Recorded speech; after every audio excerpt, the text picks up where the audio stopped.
Is China getting into this party? What will the impact of DeFi mean on the mainland and vice versa?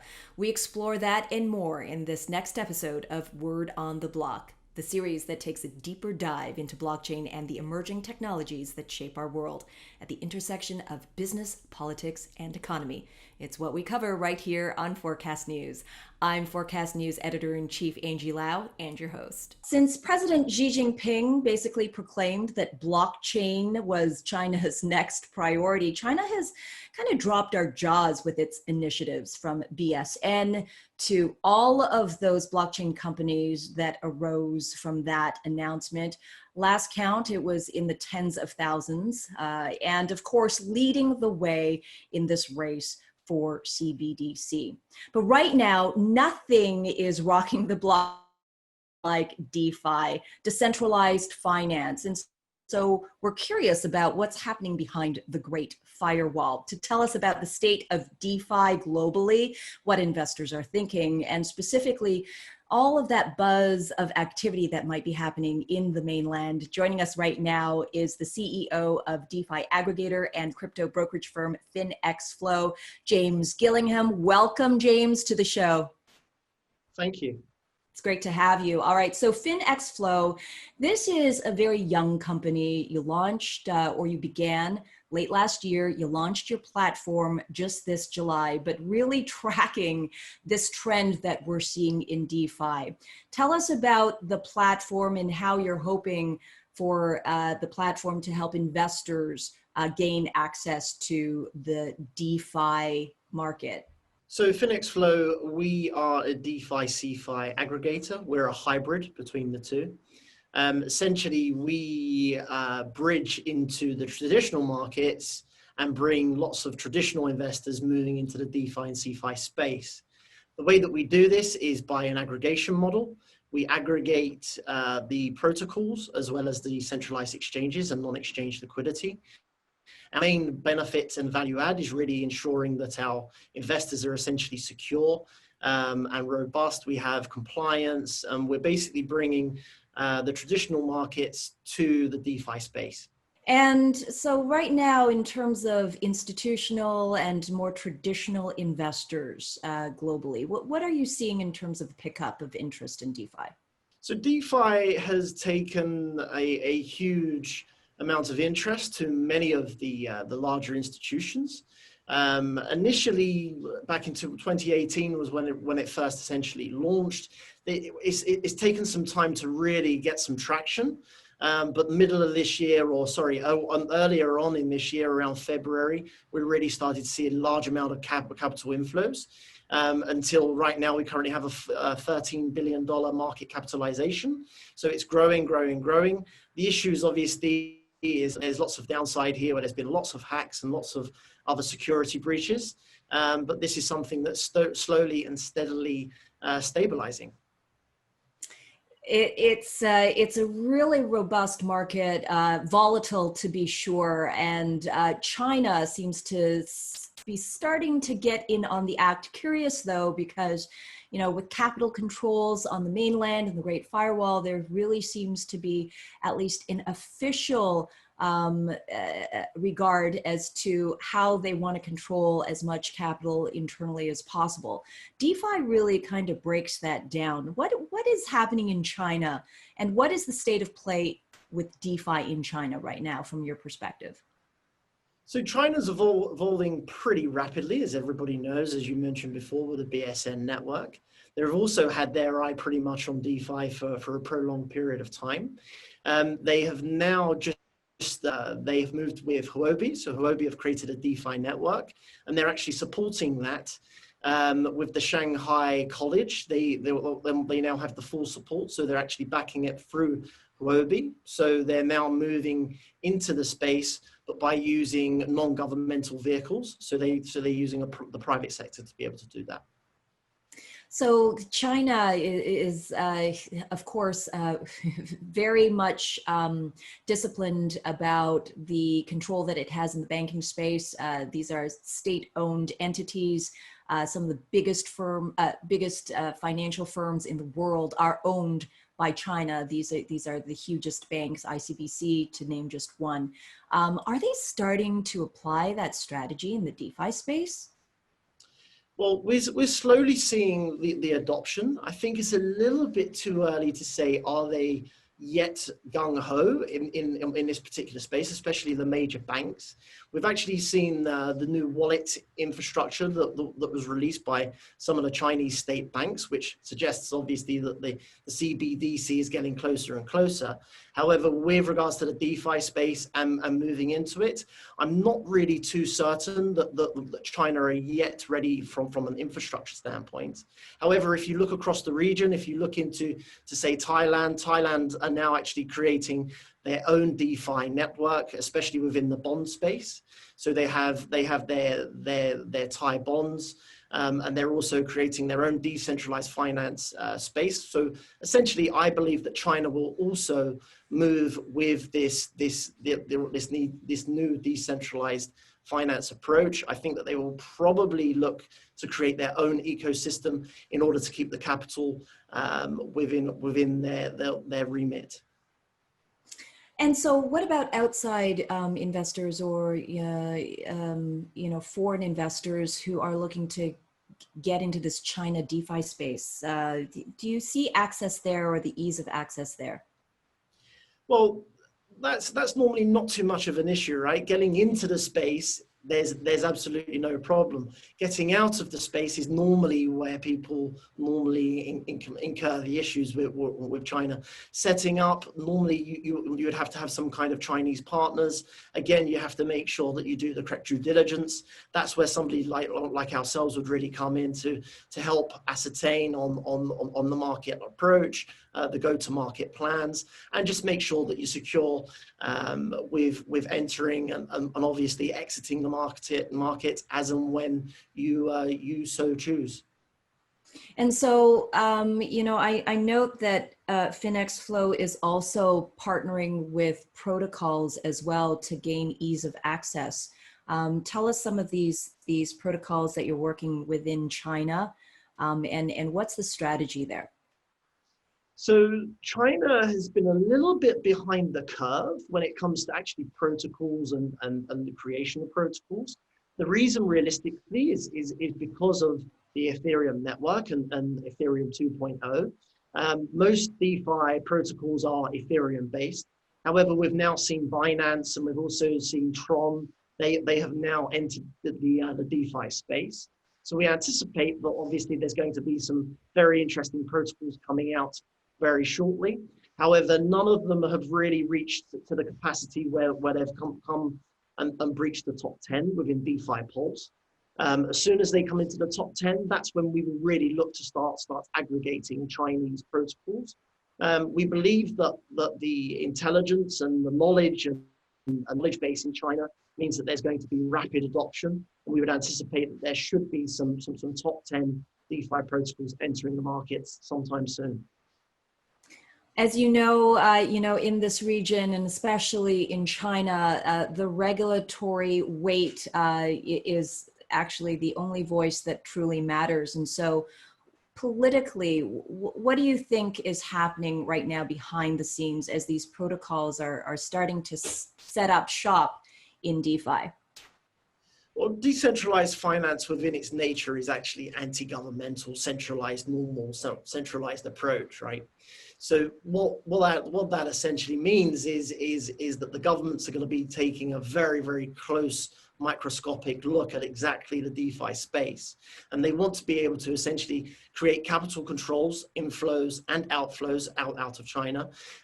So essentially, as I previously mentioned, I believe China will have to move into the DeFi space in a big kind of way. They've already done that with Huobi, partnering with Huobi. And we also anticipate that there's going to be potentially a new Chinese DeFi network. they want to, as you previously mentioned as well, they want to be able to ensure the amount of capital leaving China.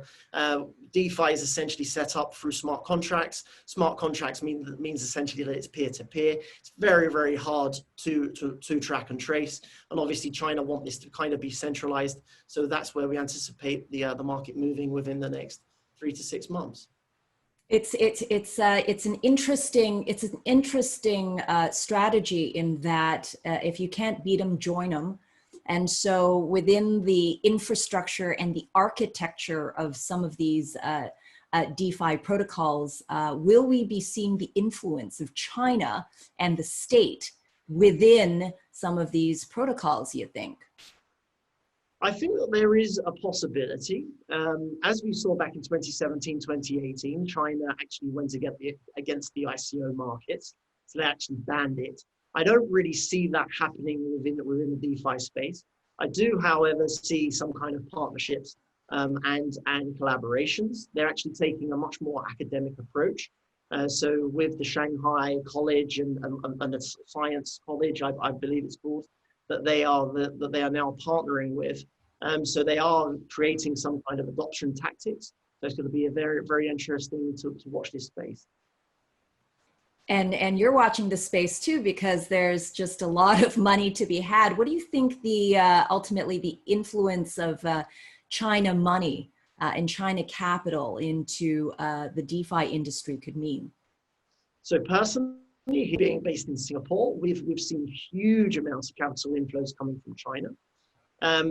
We are pretty certain that it's going to get even more realistically. This is because technically the Chinese in the DeFi space, a lot of Chinese clients of ours and partners, they very much like speculation, but they like calculated speculation. And people are kind of speculating now that this is going to evolve into some of the world's largest markets, especially within the crypto. And if you look at the total value locked, it continues to increase and increase and increase.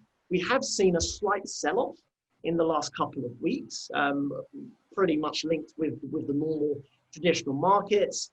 However, the past couple of days, there has been a strong recovery, and that's very much China-backed and Asia-focused. To begin with, the DeFi space really was just Europe realistically and a little bit of the Americas.